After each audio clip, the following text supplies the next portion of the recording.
हरे कृष्णा, राधे राधे दोस्तों। माघ मास 2025 कब से शुरू हो रहा है, कब खत्म होगा? माघ में हमें क्या करना चाहिए? स्नान दान जप के सभी नियम हम आपसे शेयर कर रहे हैं। माघ महीना सबसे पवित्र महीना माना गया है। माघ को माधव नाम से भी जाना जाता है क्योंकि भगवान श्री कृष्ण जी का एक नाम माधव भी है, इसीलिए भगवान ने अपना नाम माघ माघ को दिया है। माघ मास में कार्तिक मास की तरह ही स्नान दान व्रत नियम लिए जाते हैं। माघ का भी उतना ही महत्व है जितना कार्तिक स्नान का महत्व है।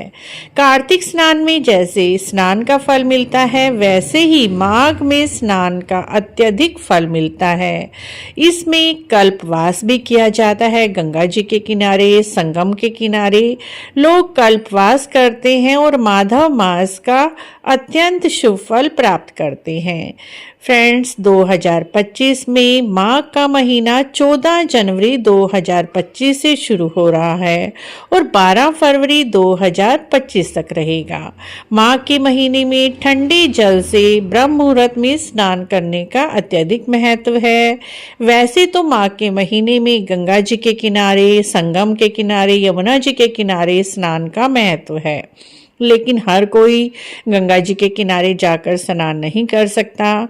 तो आप पहले ब्रह्म मुहूर्त में उठकर नहाने के पानी में कुछ बूंदे गंगा जल की मिलाकर और थोड़े से तिल के दाने मिलाकर स्नान कर लीजिए। माघ के महीने में स्नान का अत्यधिक शुभ फल मिलता है। पहला नियम स्नान का, स्नान आप ब्रह्म मुहूर्त में सुबह 4 बजे और 5 बजे के बीच में कर लें। दूसरा नियम है मित्रों, सूर्य की उपासना करना।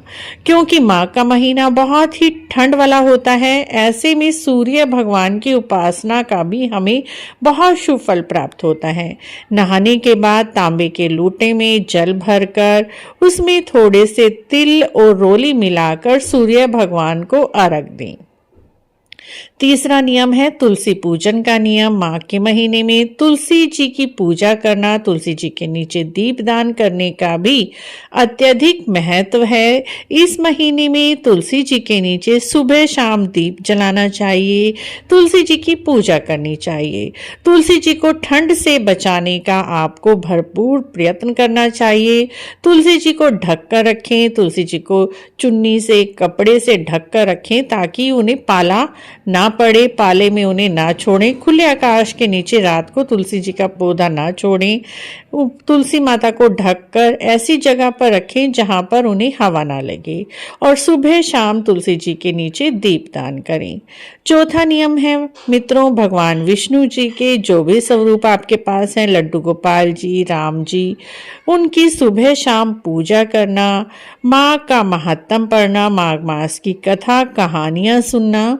माघ मास का महात्म और कथा कहानियां भी हम आपके लिए हर रोज लेकर आते रहेंगे। चाहे तो आप हमारे चैनल पर जाकर भी कथा कहानियां और माघ महात्म सुन सकते हैं। उसके बाद मित्रों, पांचवा नियम आता है सात्विक भोजन करना या व्रत करना। यदि आप पहले दिन व्रत का संकल्प लेते हैं तो पूरा महीने आपको व्रत करना होगा। एक समय मीठे भोजन का व्रत भी कर सकते हैं या फिर एक समय आप सात्विक भोजन ग्रहण करके व्रत करने का नियम भी ले सकते हैं।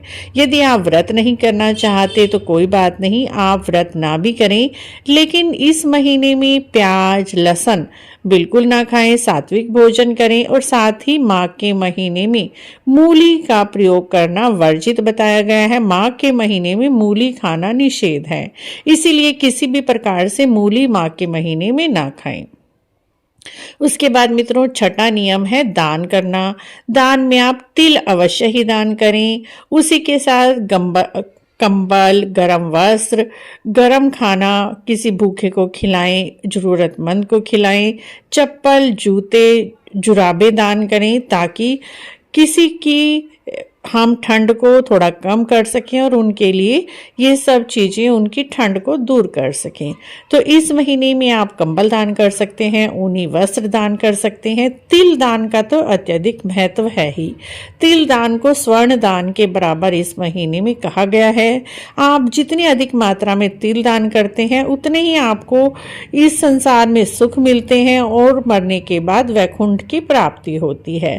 तिल तो आप अवश्य ही दान करें, चाहे तिल के लड्डू दान कर दीजिए, गज्जक दान कर दीजिए, तिल से बनी हुई कोई भी मिठाई भी आप दान कर सकते हैं। चाहे तो आप तिल और गुड़ अलग अलग से भी दान कर सकते हैं। सातवां और अंतिम नियम है मित्रों उद्यापन का। कोई भी हम नियम लेते हैं किसी भी महीने में, उसका उद्यापन अवश्य ही करना चाहिए। उद्यापन के बिना हमारा कोई भी नियम पूर्ण नहीं होता। यदि आपने स्नान का नियम लिया है, व्रत का नियम लिया है या तुलसी जी के नीचे दीपदान का नियम लिया है, तब भी आप उद्यापन अवश्य ही करें। उद्यापन आप अपनी सामर्थ्य और शक्ति के अनुसार कर सकते हैं, कम ज़्यादा कुछ भी कर सकते हैं। आप कम से कम एक ब्राह्मण और ब्राह्मणी के जोड़े को भोजन करा दीजिए, उनके पहनने योग्य वस्त्र दे दीजिए, उसके ऊपर दक्षिणा आप अवश्य ही रखें। इस तरह से आप कुछ ना कुछ दान अवश्य ही करें। नहीं तो 2 जोड़ी आप कंबल दान कर दीजिए। यदि इतना भी नहीं कर सकते तो आप यदि पूरा महीने स्नान किया है तो एक लोटा उसके अंदर तिल भरकर उसके ऊपर दक्षिणा रखकर आप मंदिर में किसी भी पंडित जी को दान कर कर आ सकती हैं। उद्यापन की अलग से भी मैंने वीडियो बनाई हुई है, आप वहां पर जाकर माघ मास के उद्यापन की पूरी जानकारी ले सकते हैं। फ्रेंड्स, माघ मास 2025 14 जनवरी 2025 से शुरू है और 12 फरवरी 2025 तक रहेगा। आशा है आपको माघ मास के यह नियम और जानकारी अच्छी लगी है तो आप हमारे चैनल को जरूर सब्सक्राइब करें, लाइक करें, वीडियो को शेयर भी करें। कमेंट बॉक्स में जय माधव भगवान अवश्य लिखें।